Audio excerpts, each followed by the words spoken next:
Hey y'all, this is TCA Gaming with the third part of our Q&A. These questions and answers that I'm giving you is taking a lot longer than I thought it would. First time I've really done a full in-depth Q&A on the channel. It's long overdue. I'm gonna not forget to hit that 20-minute timer so I don't run too crazy over. But maybe I can answer them a little bit quicker this time. Next up we have Toxbox. Do you think Pokemon will still be popular 100 years from now? It's hard to say, but sure, why not? I don't have any reason to not think it will be, but I probably won't be around in 100 years unless I'm pushing the 120, 129. Oh man. Danielle Mattiacci,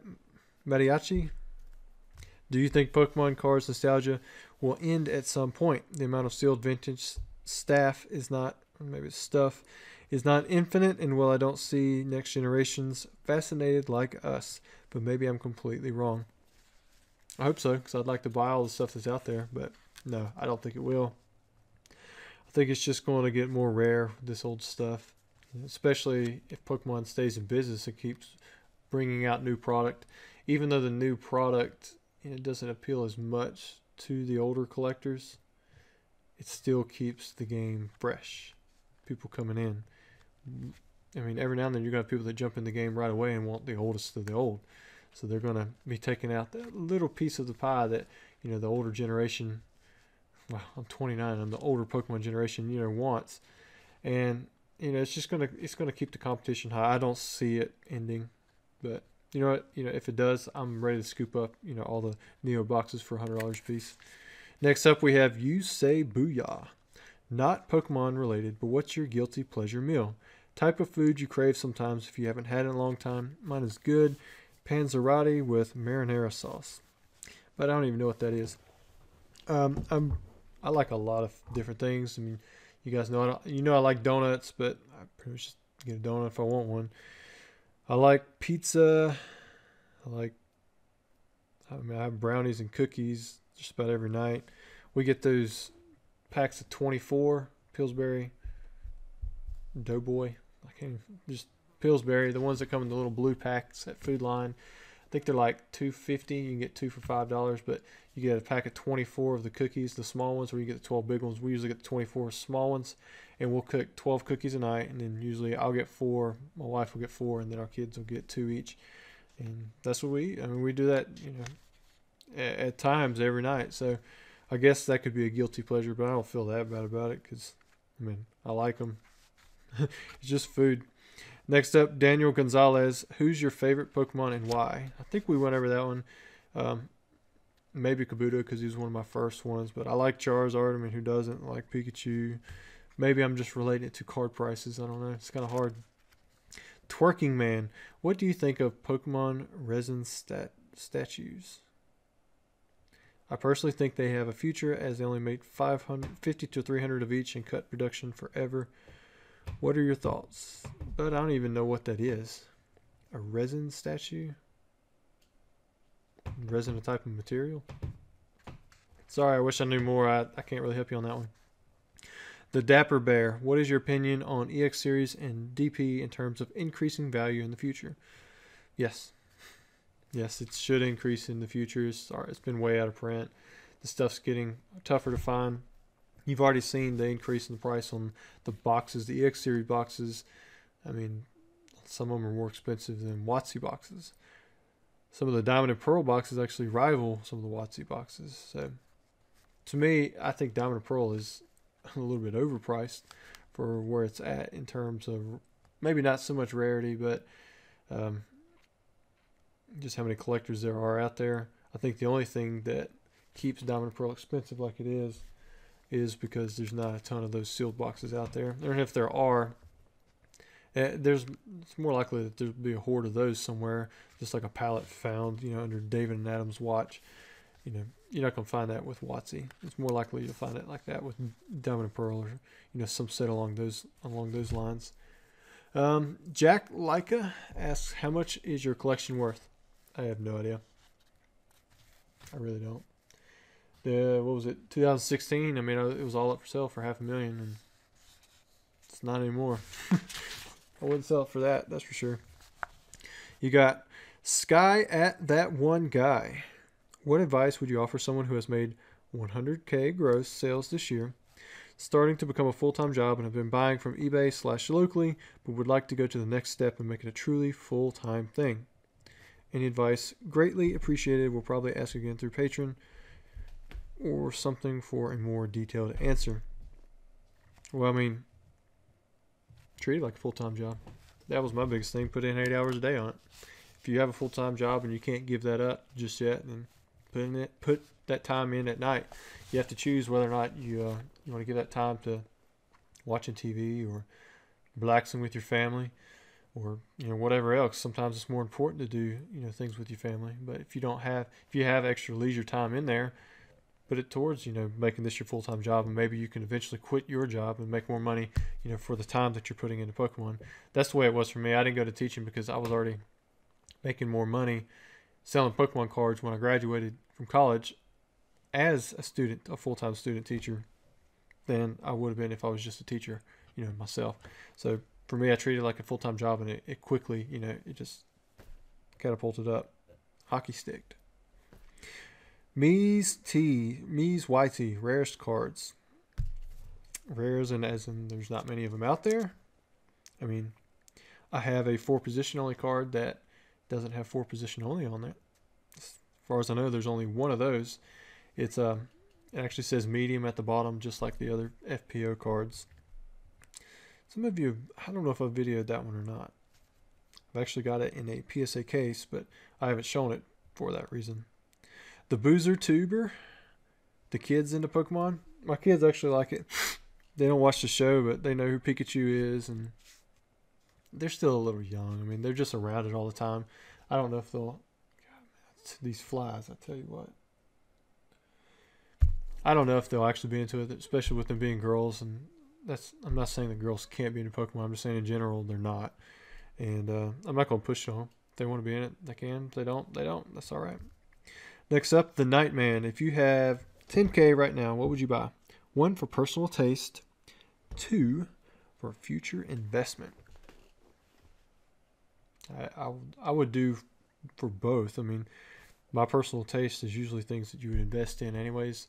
If I had 10K, I would spend the most money, at once on one item, because one 10K item is going to do better than 10 1K items in general, unless I could get, if I could get 20 first edition PSA 10 Dark Charizards for $10,000, so that's $500 a piece, I'd do that because I think that's a good investment. But for 10K, there's a Neo Rev box on my radar right now. I could probably get it for $10,000, no problem. And I think that would be a decent investment. But if I could get expedition boxes for $5,000 right now, I'd get 2 of those. I think those are a little bit undervalued. So probably some kind of WotC box. Neo Rev would be the one that I might splurge on, because I'm in talks for about $7,500, but I think 10K would definitely push it over the top. Next up, Day One Dave, PS4. I have a question. I have a PSA 9 Lugia First Edition Topps 2000 movie card. It's the secret rare from the set. It seems really hard to grade. I have the highest grade of this card, and it's a Pop 1. What would you price it at? I'm tempted to let it go, maybe.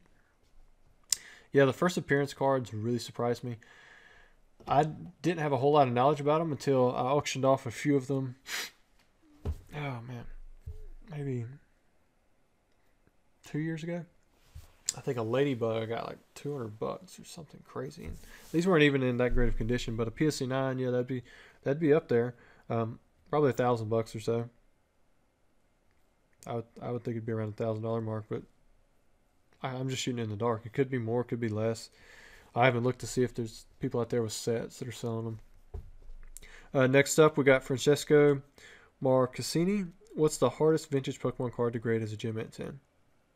Well, I mean, it'd have to be the Venusaur number 13, the Eevee number 10, Typhlosion number 17.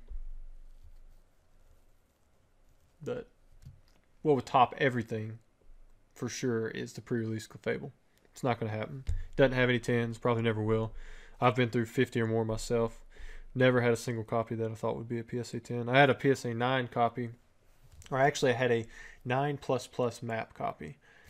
And I submitted it to PSA, got an 8. It actually looked way better than the 9 that I had at the time, and I compared it to, or I showed it to Jim at Pokemon. He said the one that I had that was a 9, or that was an 8, looked way better than his 9, so I should try resubmitting it. It got an 8, the next time around as well.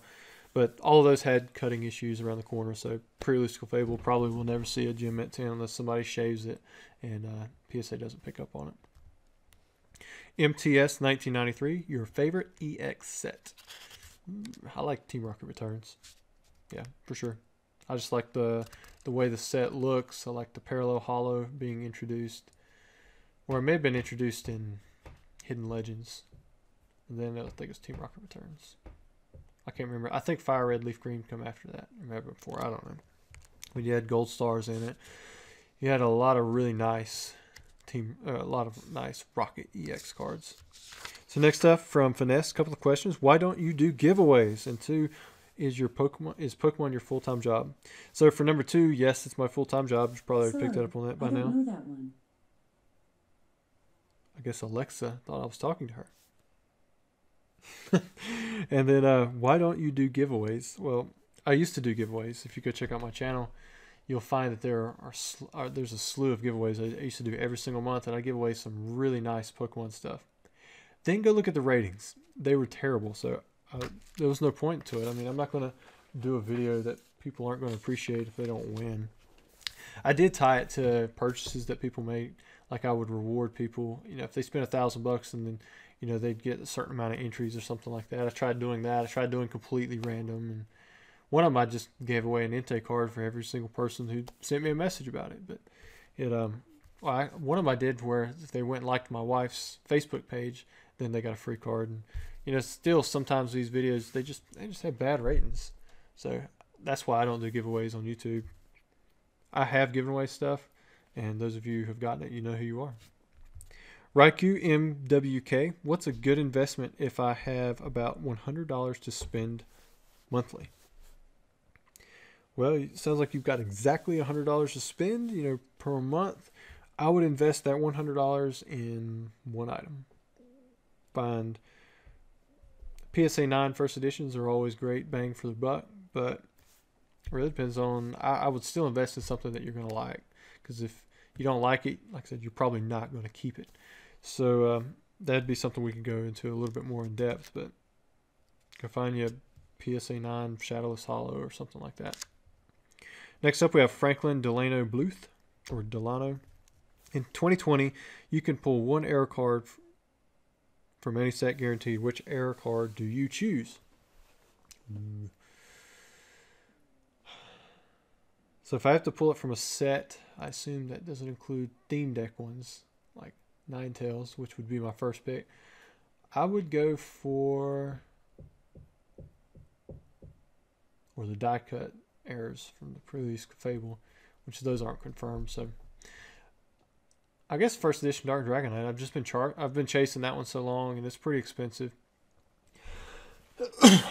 I'd love to pull, really miscut first edition Charizard or something like that. I actually owned a PSA 9 PD first edition base set Charizard. Sold it for $2,500. PD is printing defect, and other than that, that card was spotless. But I wish I could have that one back, so I wouldn't mind pulling that in a pack. Next up from Ricky Thunder, who's your favorite Pokemon and favorite generation? Well, again, it's probably going to be Kabuto, Charizard. Favorite generation, Gen 1 all the way. Gen 2 is kind of cool. I mean, I kind of like that. I don't really like Gen 3 on. It's just, they don't appeal to me. Maybe because of the era that, I started Pokemon in. I like Generation 2. It's only got 100 Pokemon card, or it's only got 100 Pokemon in it compared to the 151 in Gen 1. And they've got some neat stuff, but honestly, Gen 1 is where it's at. That's what I'd have to go with. JCBS sent some Cosmic Eclipse cards to PSA. If I got the Pikachu Secret Rare back as a 10, how much would it then sell for? I believe it's a $4 card on its own at the moment. Curious to know how much an increase the PSA grade makes on cards. And this depends on the card, really, and it depends on when you get it back. If you're the first one to market, you might be able to get $50, $60, $70 for that card, but probably in time it's going to settle between 30 and 40, maybe even lower than that in auction. From Vibes, also, what is the best card you have personally pulled? I guess first edition Charizard. Well, maybe the FPO cards, because that first edition Charizard that I had a print line directly through the holo, and the centering's off, so it got a 7. But I mean, still sold it for $2,500. I guess that might be the best one that I've actually pulled. Yeah. Why don't you show your face? Can you show it? That's from Trillis58YT. Well, you're seeing it now. There's a few videos where I've shown my face. It's not very often. And I do it sometimes on Patreon as well. Ben Davis asks, I got 3 questions for you, bud. 1, what made you start collecting Pokemon? 2, what did your wife think when she found out about your collection and the vast amount of money it's worth and has cost? 3, what do you do for work? All right, so first, I just started collecting because I was a kid in early 2000s, 1999, 2000. Everyone collected. I mean, that's just what you did. Even a lot of the girls collected. I mean, it's what you did on the bus. It's what you hid. Man, these flies, I tell you what, it's what you did, while your teacher was talking and they'd catch you and take them from your desk. It's what, you go to leagues. That was always really fun. Leagues back then were completely different. So, that's why I collected. I was a kid around that time when it came out. 2, what did your wife think when she found out about your collection and the vast amount of money it's worth and has cost? Well, she knew from day one what I did. I met her in college, and when she come over to my dorm, even then, I was shipping out of my dorm room in college. She's sometimes I'll tell her how much money I spent or how much money I made. She thinks it's unreal, but I think she's gotten used to it at this point. Like, I'm working on a Black Lotus, 70 grand. That's a lot of money. It's not like I'm going to cough that up. That'll be more money than we make, between us combined for the entire year. And I'm spending it all on one card. You know what I mean? But hopefully it's a good investment. And she trusts me with it because she used to work. She used to have several jobs. And now, I support our entire family. She gets to stay home. She works with me a little bit. The kids. My little girl, she's been she goes to Christ Classical Academy. So she's hopefully getting ahead before she goes into kindergarten next year. So she trusts that, I'm going to be able to take care of her, with the money that, I do make off of Pokemon. What do I do for work? This is it, bud. I sell Pokemon cards. I make videos. I talk to people about investing Pokemon. It's all pretty much Pokemon related.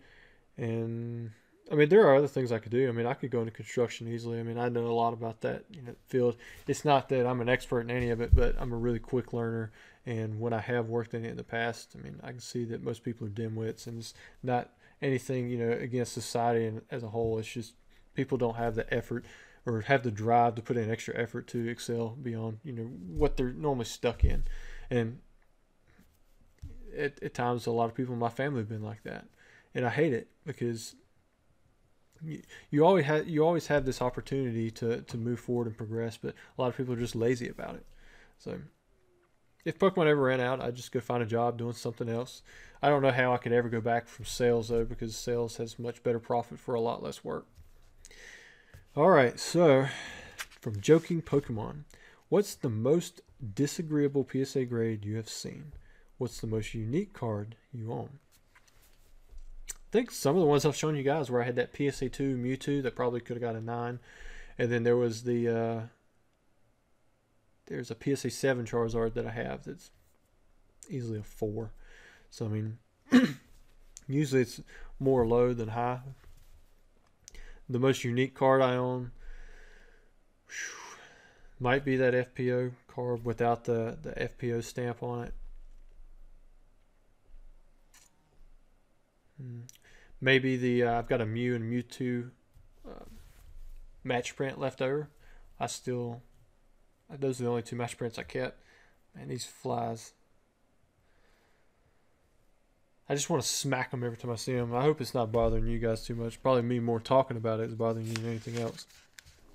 Next up, we have Cool Now. What is your favorite Pokemon card and what first sparked your interest in Pokemon?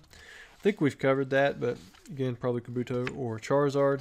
And what sparked my interest was I was a kid back then. I mean, you used to see it on television. I mean, it had its own really cool show. There was people at the motel that, you know, was right in front of my house that were behind my house that did it. My neighbors played with Pokemon. A guy that I used to look up to, we used to go play. Well, there's the 20-minute mark, so this will probably be the last one. His name was Jeremy Tony. I think he manages McDonald's now. He used to come. He was about 3 or 4 years older than me. He was the cousin of my girlfriend, who was my landlord's neighbor, or it was my landlord's daughter, sorry. And he'd come over, and we'd literally go outside and, you know, get on the motel steps, and we'd play Pokemon all day long. Or he would have his mom drive us to Toys R Us or Media Play, and we'd trade cards and battle and win a pre-release Seadra from filling out a paperwork for him. I mean, it was just something that, you know, was around during that time, and I was able to form friendships and relationships with people that meant a lot to me, you know, when I was that age. But that finishes off that page. Looks like we are getting close to about a third of the way through. So this is Q&A 3. Q&A 4 will come up very soon. Thanks, guys.